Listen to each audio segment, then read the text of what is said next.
Did you know that the average person consumes a credit card's weight worth of plastic each week? In fact, we are currently part plastic. Think about that for a moment. Babies are now born pre-contaminated with plastic. Absolutely horrifying. Today, I invite you to take this shocking 15-question microplastics quiz. Be sure to stick around until the end, where I'll reveal the meaning behind the hidden numbers 3, 6, and 7 on plastic packaging, why you should avoid them, and what to look for instead. If you don't know what I'm talking about, you definitely don't want to miss this. But first, let's begin the quiz with general questions about microplastics and how they impact your body, starting with how extensive is microplastic pollution globally? Well, let's get depressed right off the bat, shall we? Microplastics have been found in every ecosystem on the planet. Why are microplastics difficult to remove from the environment? They're difficult to remove because they're small, persistent, and widely dispersed. The fact that they don't break down easily earned them the name forever chemicals.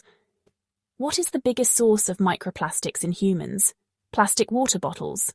How do microplastics enter your body? The answer is basically by just existing. If you breathe, drink, eat, and have skin, you're absorbing microplastics. Which leads to the next disheartening question. Where have microplastics been detected in the human body? They've been detected in the brain, lungs, heart, kidneys, liver, spleen, blood, placenta, testicles, semen, and amniotic fluid. True or false, the brain contains 20 times more plastic than other organs. The answer is true according to a University of New Mexico study. As to why? It seems that microplastics can bypass the blood-brain barrier. Studies suggest that people with dementia have up to 10 times more microplastics in their brain tissue than others.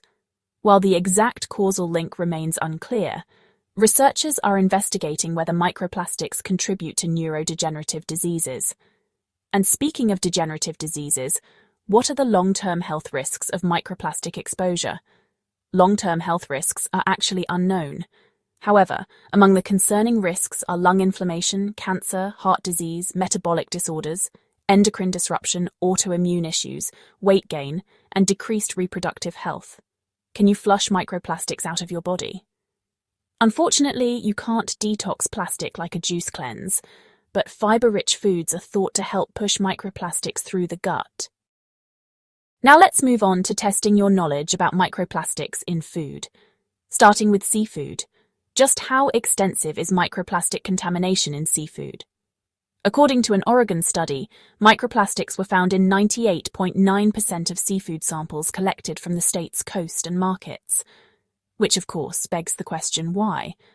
The answer is that poor marine life mistakes plastic particles for food.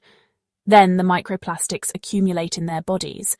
Larger fish eat the contaminated smaller fish, and we eat the larger fish. This is why, in general, it's better to eat lower on the food chain. Why do store-bought shrimp contain more plastic than freshly caught shrimp? They contain more plastic because of packaging and storage. Which fish contain the highest amount of microplastics? Bivalves like oysters and mussels tend to have higher microplastic concentrations. Well, so much for two of my favourites. The reason seems to be because they are filter feeders, meaning they constantly sift water for food. They inadvertently trap microplastics in their tissue. However, lest you think it's just seafood, does anyone know the percentage of microplastics in other food sources? If you answered 90% of animal and vegetable protein tested contained microplastics, give yourself a round of nerdy applause. This is according to an environmental research study, which tested pork, beef, chicken, tofu, and 3 different plant-based alternatives. Do you need to be concerned about microplastics if you eat organically? While organics may have lower exposure, microplastics can still get in organic food through plastic mulches, contaminated water, and even the air. And question 15, the final question is, what are the top 10 ways to reduce microplastic exposure? Number 1 is, don't buy bottled water. Why? Plastic from bottles can degrade and leach into the water. Instead, use a high-quality reusable bottle and filtered tap water. However, a note of caution. Not all water filters remove microplastics. In general, reverse osmosis systems do, but definitely put your nerdy brains in research mode for this. Number 2 is don't heat food in plastic. Why?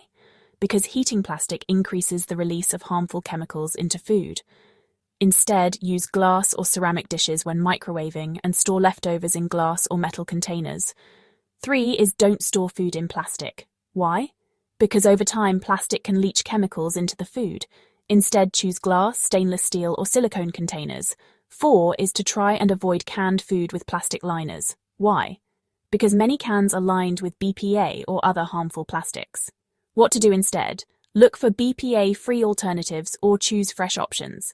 5 is to reduce your consumption of processed foods. Why? Because studies show higher concentrations of microplastics in these foods. Opt for fresh, whole foods instead. 6 is to shift to reusables. Why? Because they reduce single-use plastic exposure. Replace throwaway plastic with reusable coffee mugs, water bottles, takeout containers, and grocery bags. Number 7 is to clean frequently. Why? Because household dust can contain microplastics. Regular vacuuming with a HEPA filter vacuum is your best defense. Number 8 is to avoid hot takeout in plastic. Why? Because hot food causes plastic containers to leach chemicals. Instead, request paper, aluminum, or compostable packaging if available. Number 9 is to attempt to avoid plastic-containing cosmetics because many products contain microplastics. What to do? Try an app like Beat the Microbead, which is free and allows you to scan many beauty products. And number 10 is to avoid plastics labeled number 3, 6, or 7. You've waited this long. Here's the big reveal about these hidden numbers, what they mean and what to look for instead. Starting with, what do these numbers mean? There is a numerical scoring system from 1 to 7 reflecting how recyclable and hazardous a plastic product is. Numbers 3, 6, and 7 are the most hazardous and can't be recycled. Where do you find these numbers? It takes a bit of searching or reading glasses, but they're typically found on the bottom or underside of containers, bottles, and packaging within the little green circle recycling symbol. Here's what they mean and why you should avoid them. Number 3 is PVC, which is polyvinyl chloride. It's found in cling wrap, some plastic pipes, vinyl floors, and shower curtains. You should avoid it because these plastics contain phthalates, which are linked to hormone disruption. Number 6 is PS, which is polystyrene. It's found in styrofoam cups, takeout containers, disposable plates, and cutlery, and should be avoided because it can leach styrene, which is a possible carcinogen, especially when heated.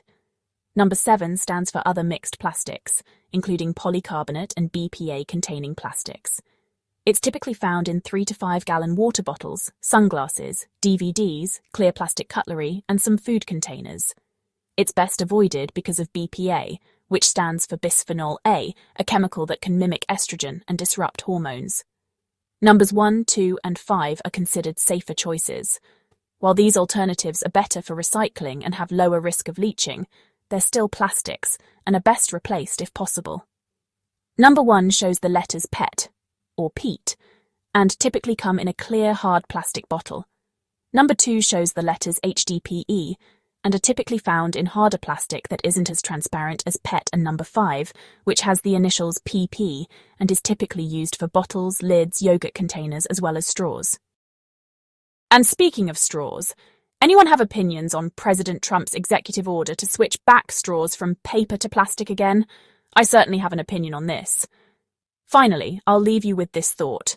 We've sent astronauts to the moon, built artificial intelligence, and yet we're struggling to keep plastic out of bodies. And worse, many people have accepted this as the new normal. If this strikes you as unacceptable, as it does me, let's put our nerdy brains to work and brainstorm solutions in the comments.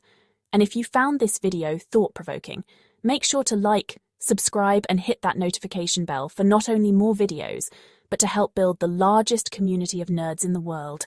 Signing off, but the nerdy synapses never rest. Nerdy and proud.